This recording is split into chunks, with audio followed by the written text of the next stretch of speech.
The Woe of Roanoke by Matthew Horton. Book 1. The Ballad of Agnes.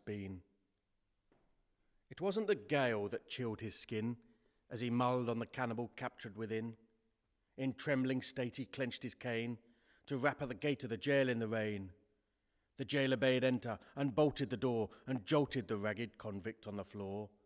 He shook himself down to render some warm, then span in alarm as she seized his arm. Close to me, notary, sit near if you dare.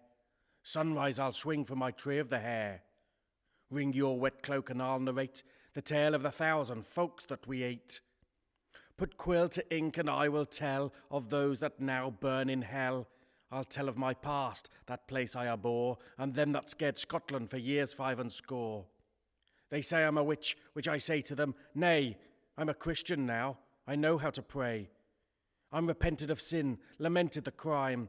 A new son's arrived, a husband who's kind, and my slate to lave this last night I'm confined.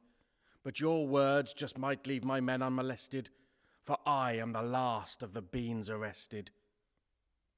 He's your boy, it's a brute. He's a bean, it's a mute. Oh, hold your son, father, for he is no freak. That it is, blinkered wife, it's got whiskers and teeth. He's smiling, that's scowling, and why is it not howling? I swear it, by God, it's laying there growling, and hold it I'll not. In its pit eyes I've seen that predator stare. I swear it's no bean, but a wolf clothed in a babe's pink skin. Imps have taken my innocent kin and swapped it with this, a goblin twin. He tore at the breast, saw jest in the wail, and so was suckled straight from the pail. He came into the world callous and brawny. Alexander she named him, they nicknamed him Sawney. He was kept in a pen most day and all night, 'cause 'fore he could walk he would crawl for a fight. He bit all his brothers and strangled his pets, and snarled at his parents and dismissed their threats. At night, with a family fearful in bed, the yearling would laugh as he filled them with dread. He'd bark and howl as he smashed up his room, and chillingly bout with himself in the gloom. His pa was crofting away in Kilwinning, when Sawney, aged 7, wet his taste with a killing. He was grubbed in the fields by the twins McTavish, who trussed him in twine to beat him savage. You ugly Ned, trespass you dare. We'll bat your head and burn your hair. We'll break your arms, 10 fingers, and then we'll beat you up for burning our den. The teens took turns to sear him with brands from the fire he'd lit in McTavish's lands. He roared through the pain, the smell and the smoke, then told their knell when he gnawed the rope. His pa had tried to teach him his trade, but Sawney the youth had only displayed an utter contempt for manual work, and daily slunk off to rob from the kirk. An encounter at 12, whilst digging a ditch, was a vicious tryst with a fiery bitch, who smashed her fists into Sawney Bean, when taunted with smut she deemed obscene.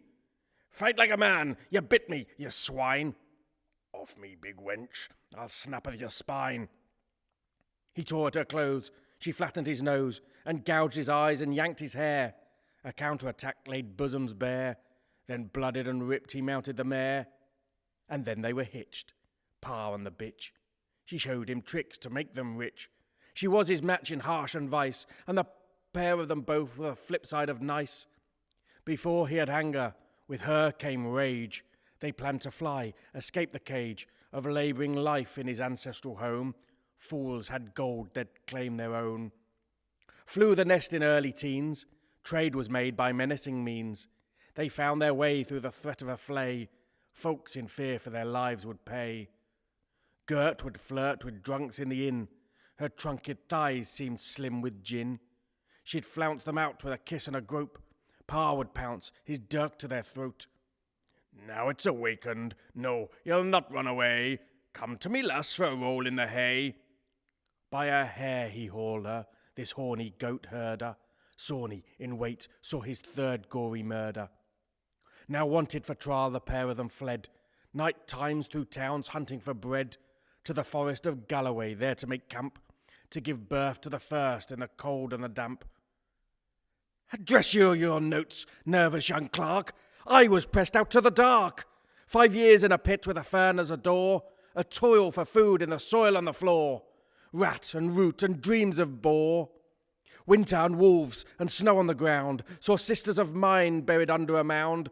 Hunger pangs stabbed all us three, worse was the wail of the spirit banshee. Mother, curse her, felt him inside her, when Pa in the den heard the sound of a rider. Sprang out he with stealth and brought to the floor a pitiful father of a family of 4. Not even a coin had the man when he died, and by his groin dragged into our hide, with famine's thin fingers clawing within, he made us a meal from his first severed limb. I sat and I watched and I ate and I learned. By the glint in their eyes I saw that they'd turned. With blood-splattered chins I saw it first then. Addicts that thirst for flesh of men.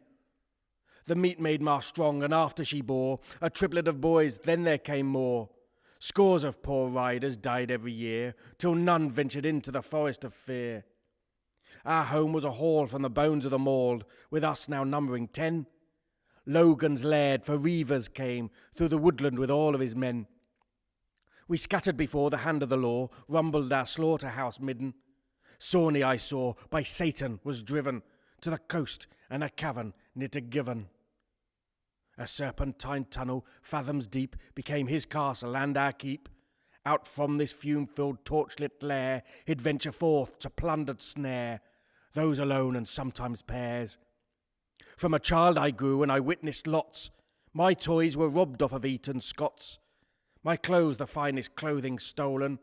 From wretched souls our bellies swollen. I alone he'd take to fairs, our pockets wide with others' wares. There we'd stock with things we need. He'd get blind drunk on honey mead. Tell of his past and twisted creed. A starving start saw me late to bloom. Fresh man flesh flowered 5 to groom. He most needed mead supplies, and I could calm suspicious eyes. So I was special just to him. A small respite, for it was grim.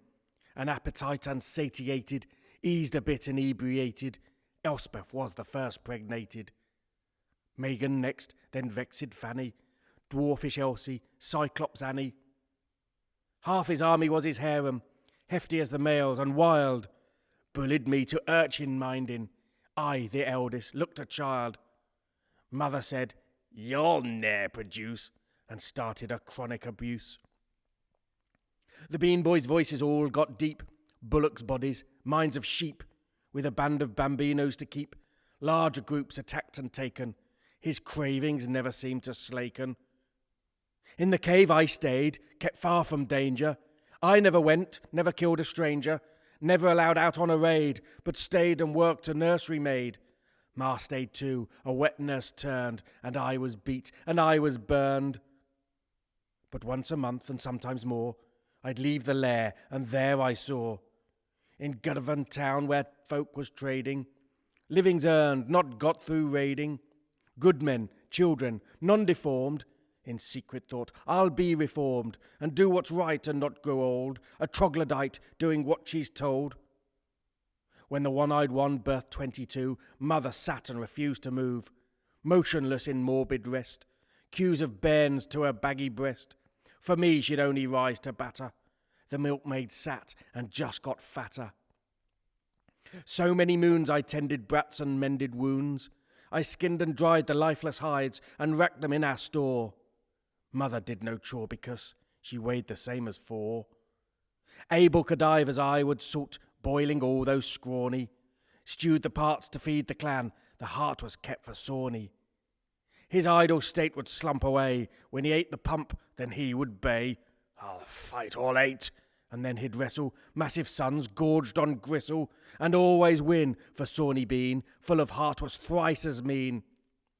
'Twas all the worse when the tide was high, buried underground, away from the sky, black and dank with the mead drank dry, hiding blind amongst bairns, for I had no bust, but I sensed his rage and I smelt his lust. We'd an unseen hole where the sea came to swirl, where none could fit but a waif. In the dark echoed groans, screams and moans. We shivered there, wet but safe. And when my chest at last did grow, I was whipped as father's bow. The suckling sow sliced into me, cruel with insane jealousy. "You, with that nauseous look upon your face, for the things I tell of my disgrace, I was raised a slave in a vampire's cave, but I swear my soul's been saved. And I was but cold till he made me whole. So pen your scroll and don't shake with fright for the things I tell on this stormy night. 'Twas all before I saw God's shining light. I'd never a friend save one carrion crow who came every day to be fed. Eye to eye it seemed to know my depths of despair and dread. My abhorrent parent bent my mind. I sought suicide and almost died. I swam to the crag and nearly drowned.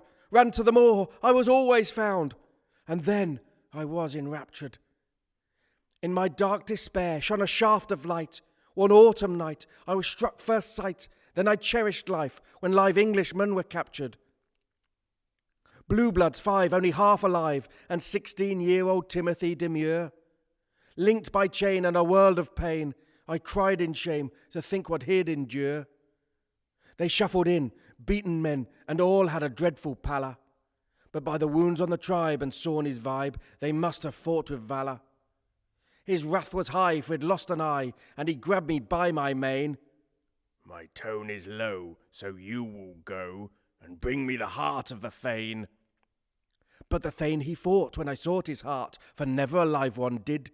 And the triplets came to butcher the Thane, and Timothy I hid.